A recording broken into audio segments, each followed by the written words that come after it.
मृत्यु हर जीव के जीवन का परम सत्य है। अगर किसी ने इस धरती पर जन्म लिया है तो उसे मरना ही होगा। लेकिन इस परम सत्य को जानते हुए भी हम सभी को मृत्यु से डर लगता है। वो इसलिए क्योंकि हम सब जानते हैं कि जब शरीर को चोट लगती है तब दर्द होता है। ऐसे में अगर हम मर जाएंगे तो यकीनन हमें असीम पीड़ा होगी। पर असल में मृत्यु के वक्त कितना दर्द होता है इसका सत्य कोई नहीं जानता।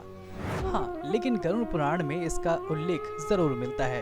तो चलिए आज माइथोलॉजी टेल्स में हम आपको बताते हैं कि आखिर मरते वक्त मनुष्य को कितना दर्द होता है। नमस्कार दोस्तों, माइथोलॉजी टेल्स पर आपका स्वागत है। गरुड़ पुराण के अनुसार जब किसी मनुष्य की मृत्यु होने वाली होती है, उसकी सभी इंद्रियां काम करना बंद कर देती हैं। यहाँ तक कि उसे बोलना, सुनना सब कुछ बंद हो जाता है और वो धीरे धीरे याददाश्त भी खोने लगता है। लेकिन हाँ, अचानक हुई मृत्यु में ऐसा नहीं होता। गरुड़ पुराण में बताया गया है कि मृत्यु के समय दो यमदूत आते हैं जो कि देखने में बड़े ही भयानक होते हैं और शरीर से आत्मा निकलने में कितना दर्द होगा ये मनुष्य के पापों पर निर्भर करता है। जो लोग पाप नहीं करते हैं उन्हें यमदूतों से भी डर नहीं लगता और उनकी आत्मा आराम से शरीर से बाहर आ जाती है। ऐसी आत्माओं को दांत में हुए दर्द से भी कम पीड़ा होती है, जबकि पापी आत्माओं को यमदूत भयानक रूप से नजर आते हैं और उन्हें मरते वक्त असीम दर्द का सामना करना पड़ता है।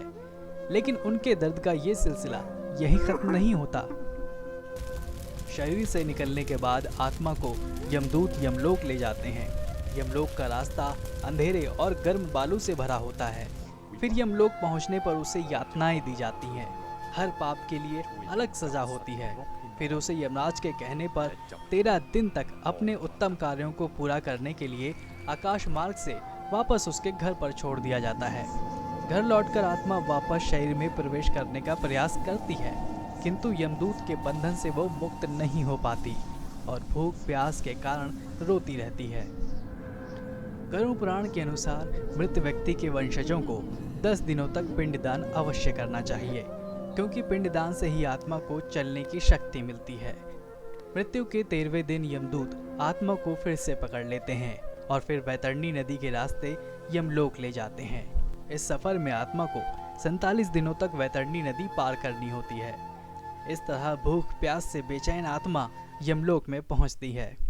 यमलोक में भगवान चित्रगुप्त उस प्राणी के सभी कर्मों का लेखा जोखा यमराज को देते हैं।